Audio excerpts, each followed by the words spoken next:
The black church raises $11 billion a year. Say that again. The black church raises $11 billion in tithes and offering a year. If you put all of those black churches together, they wouldn't make a Fortune 100 company. The smallest Fortune 100 company has revenues of $44 billion. That's Qualcomm. The largest Fortune 100 company is Walmart.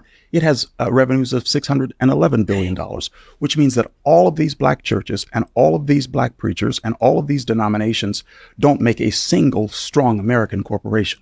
So the challenge of African American people together, as you've heard me say, the challenge is not necessarily political, it's internal unity and our ability to work together toward a meaningful outcome. So you're absolutely right. If the church isn't involved in economic impact, economic engagement, that it actually will cease to exist in the near future. I might lose some friends over this, so I'm gonna say it. The church is losing its footing, not because it's not preaching a good word, not because it's deviating from the gospel. It's losing its footing because there is no ascension amongst a lot of those that are in the church in terms of financial independence and economic growth. I say that because a lot of times churches will see folks that are successful in one way or another financially, and they will lean on them in terms of helping fund whatever vision the church has to, feed the hungry, help the sick, build a new building. But they won't lean on them to say, hey, how do I help my other congregants, the rest of my congregation, get more financial literacy, be financially independent or earn a higher level of income so that not 2 or 3 or 4 people in the church are doing well, but that we have 30, 40, 50% of the church doing well. I haven't seen that. And maybe there's a church out there that does that, but I haven't seen that. But the churches that I've experienced is whenever there's someone of means that enters into the church and gets saved, that gives their life to Christ, that person shortly after is called upon to help sponsor whatever vision that the church has, instead of saying, okay, what things, what nuggets, what jewels that this person has that could help impact the church congregation as a whole, and not just, hey, let us do this food drive or do this back to school drive or do this, fill up the pantry. But what are we doing to help those that are sitting in the pew get off of saying, hey, how is God going to perform a miracle to pay my rent this month, to how do I develop financially sound principles? A lot of us are thinking that, hey, we're just going to get everything once we get to heaven. But there's some things that God promised us here that we're leaving behind because we have attached some negativity to it. And a lot of that is money. And I know I'm ranting, but I just feel like until the church gets to that point where, hey, I went to church, not only did I get delivered, but I learned how to become a better employee. I learned how to start my own business. I learned what it takes to get promotions and raises. I learned how to do a better interview. I learned how to dress to go to an interview. And I know it's putting a lot on the church to do all these things, but there's a gap, there's a need. And if you're not fulfilling that need, somebody else will. And if you, and there's people who are in there who are equipped to help do that. But instead of using those gifts, we're just trying to get that money to do X, Y, or Z. This was one of the reasons why I brought Pastor Wayne Lomax onto the podcast. Just a little plug. It should be posting in a couple of weeks, because I saw a lot of those things in what he was doing in Miami Gardens. Like, it was not simply just, okay, we're just going to preach, and like they were really invested in the community. providing scholarships for kids, Yeah. really investing into the schools. I think he said something like they gave away like $200 to each kid in the school or something crazy like that, like really investing real money into the community. And those types of things leave legacy far beyond just simply preaching on a Sunday.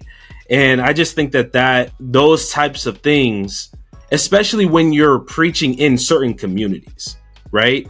Like if you're in a community that is impoverished and doesn't have a lot of the resources, you should not be thinking, okay, let me bring these people into my church and expect them to give a certain amount, to do a certain amount of things. Like you should be figuring out ways of serving that community and making that community better.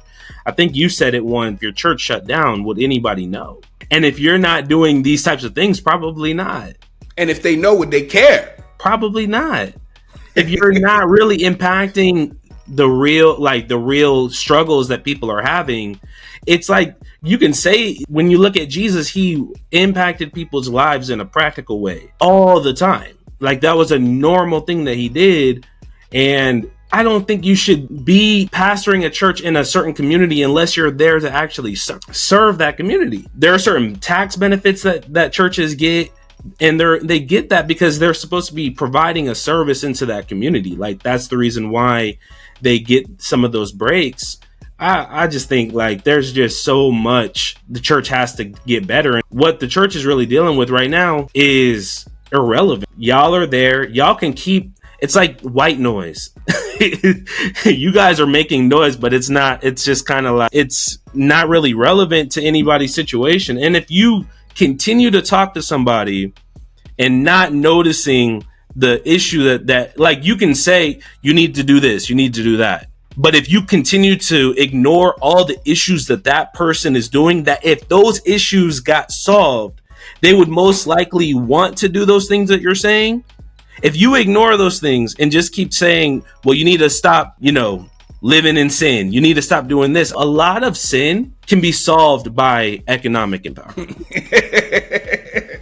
Hey, I had the conversation. I know we're going a little long, but I had this conversation many years ago with someone, and we were going into urban areas and reaching out to folks who had lives of doing illegal activity, low level to mid-level drug dealers. And even as a low to mid-level drug dealer, you're still making multiple thousands a week. And asking them to put that life away, right, is they may have unction from God, a move of God that compels them to, yes, put down that life. But if you tell them to put down that life and you don't give them direction, mentorship, coaching on how to transition from that life, I saw many of them go back to that life because the spending habits don't change. The things that need to change don't change. And you don't develop another revenue stream that is legal.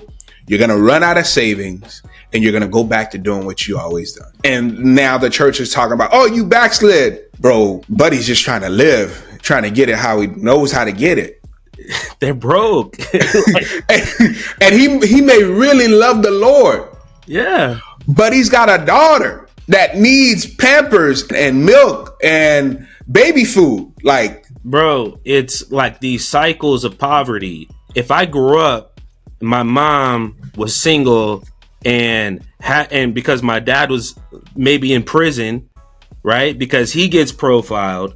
Yeah. Now I'm on food stamps and I'm in Section 8 housing with other people who might be in criminal activity because the only thing that I see is that criminal activity. And then I go and do that because I don't know of any other option, because the school that I'm in the community that I'm in is funded by property taxes from that same community. Therefore, they don't have any resources. So they're not providing me anything. Mm-hmm. And now I'm left with this option. Unless I'm a really good athlete or I have a gift to rap, I'm going to end up going with the thing that I see all the time, which is going to put me in a record. And now I'm forced to just repeat that same cycle. Like, dude, how can we be in these communities and not understand that? Like, we're providing an even more obstacle because now we're confrontational with them because we think, oh, your only problem is sin. Bro, I'm in poverty. No, my only problem is not sin. I'm in poverty. I'm trying my best to survive in a country does not provide for me that many options. And you're here telling me something is wrong with me. Instead of giving me direction on how to get to the other side. How do I get there? And that's how you make economic impact. Like, just imagine if your church developed 30, 40, 50 entrepreneurs who could employ the dude that just came off the street in one of the entry-level positions. Or at least put them in some type of, or even if you don't want to, put them in the training that they would need to do that job correctly or efficiently. Find, like, say, you know what, I'm going to pay for you to go to plumbing school. I'm going to pay for you to become an electrician. I'm going to pay for you to learn a trade that you can turn into a business. And then you'll begin to see some results, but kind of just annoying if all you're doing is saying the same thing and you're looking for results as well that you're not going to get because you're not really addressing the issue that people are having. Amen. Amen. Bro, we could make a whole episode on this. This was our rant session, but hey, let us know in the comments. Are we out here? Are we being critical? Or are we saying anything? Are we scorned? Possible. Hey, definitely like and subscribe, man. Let's have a conversation in the comments. Peace.